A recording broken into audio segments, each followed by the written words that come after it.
Lord Russell, what is philosophy? Well, that's a very controversial question. I think no two philosophers will give you the same answer.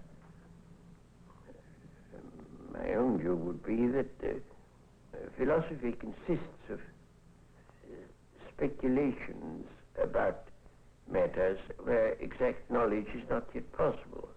But that will only be my answer, not anybody else's. What's the difference between philosophy and science?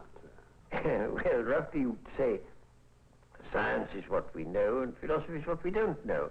That's a simple definition. And for that reason, Christians are perpetually passing over from philosophy into science as knowledge advances. When something is established and discovered, it ceases to be philosophy and becomes science. Yes. And all sorts of questions that used to be labeled philosophy are no longer so labeled. What good is philosophy? I think philosophy has two uses, really. One of them is to keep alive speculation about things that are not yet amenable to scientific knowledge. After all, scientific knowledge covers a very small part of the things that interest mankind and ought to interest them. There are a great many things of immense interest about which science, at present at any rate, has nothing to say. And I don't want people's imaginations to be limited and enclosed within what can be now known. And I think to enlarge your imaginative purview of the world into the hypothetical realm is one of the uses of philosophy. But there's another use which I think is equally important, which is to show that there are things we thought we knew and don't know. On the one hand, to keep us thinking about things that we may come to know, and on the other hand, to keep us modestly aware of how much that seemed like knowledge isn't knowledge.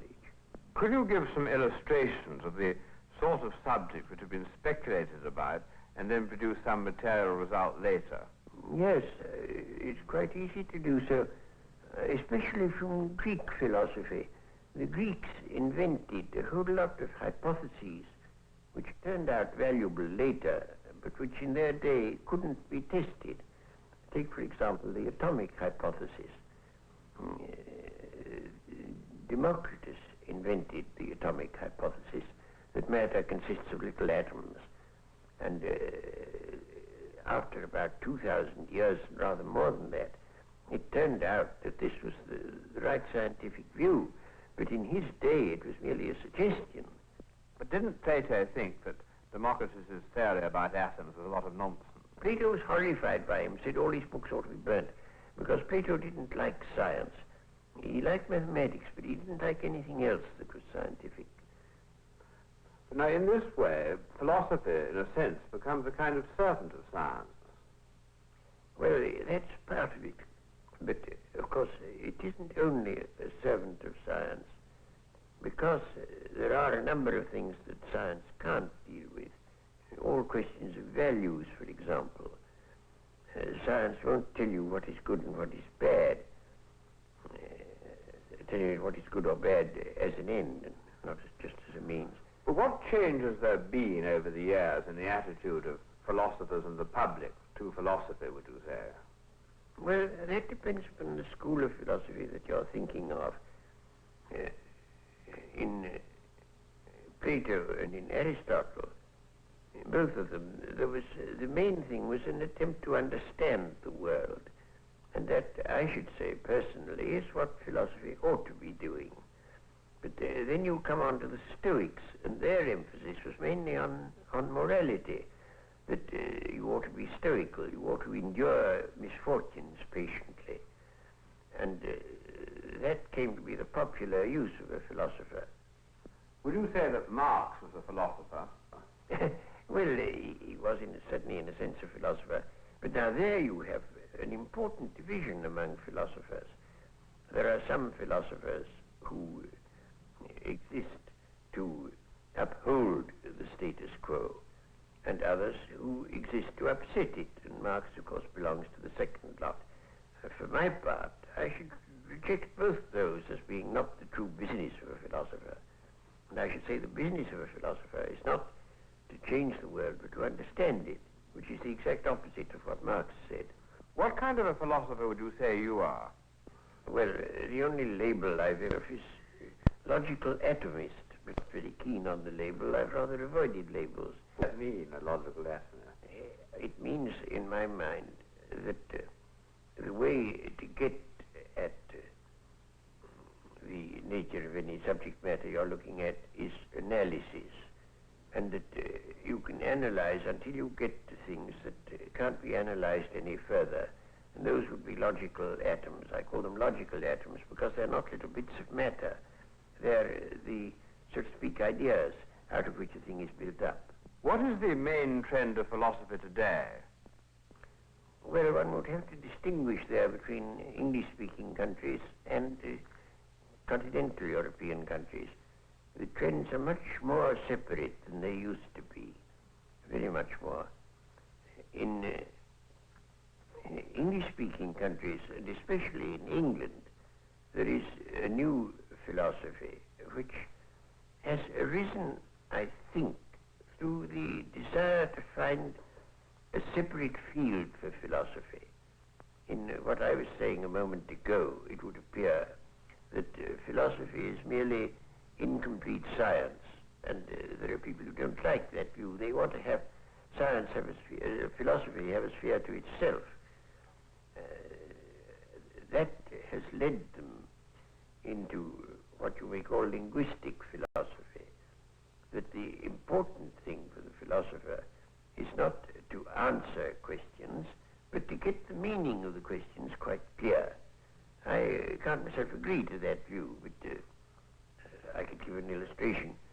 I was once bicycling to Winchester, and I lost my way, and I went to a village shop, and I said, can you tell me the shortest way to Winchester? And the man I asked called to a man in a back region whom I couldn't see.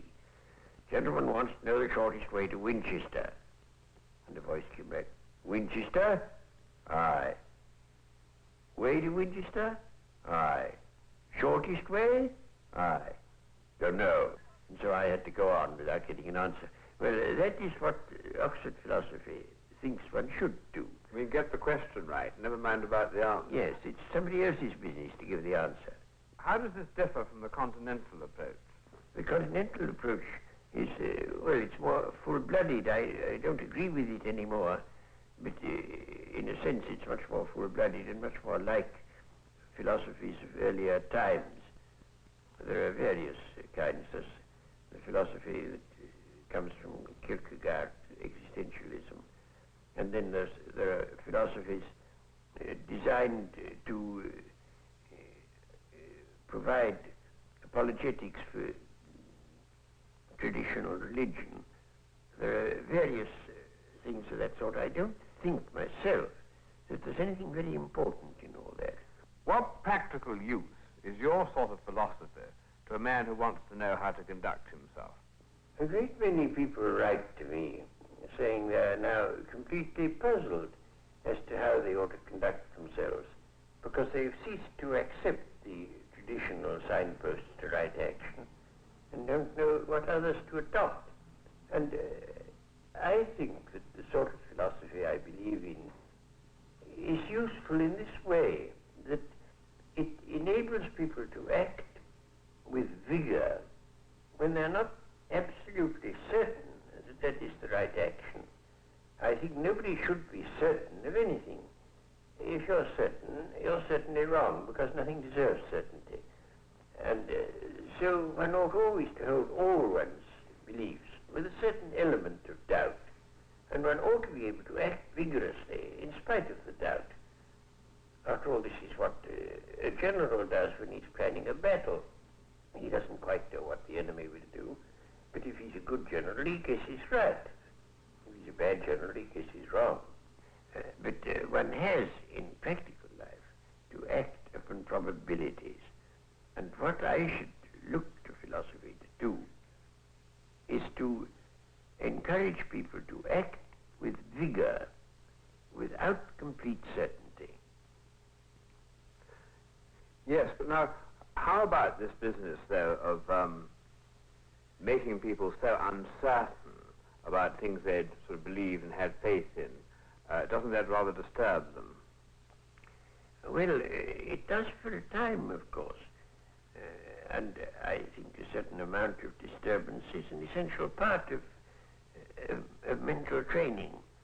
But if they have any knowledge of science, they get a ballast which enables them to avoid being completely upset by the doubts that they ought to feel. What do you think is the future of philosophy? I don't think philosophy can in the future have anything like the importance that it had either to the Greeks or in the Middle Ages.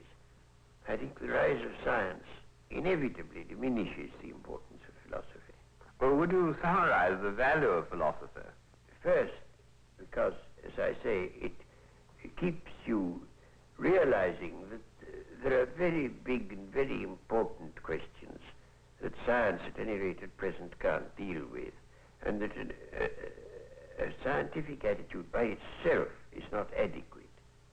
And the second thing it does is to make people a little more modest intellectually and aware that a great many things which have been thought certain turned out to be untrue, and that there's no shortcut to knowledge, and that the understanding of the world, which to my mind is the underlying purpose that every philosopher should have, that is a very long and difficult business about which we ought not to be dogmatic. Thank you, Lord Russell.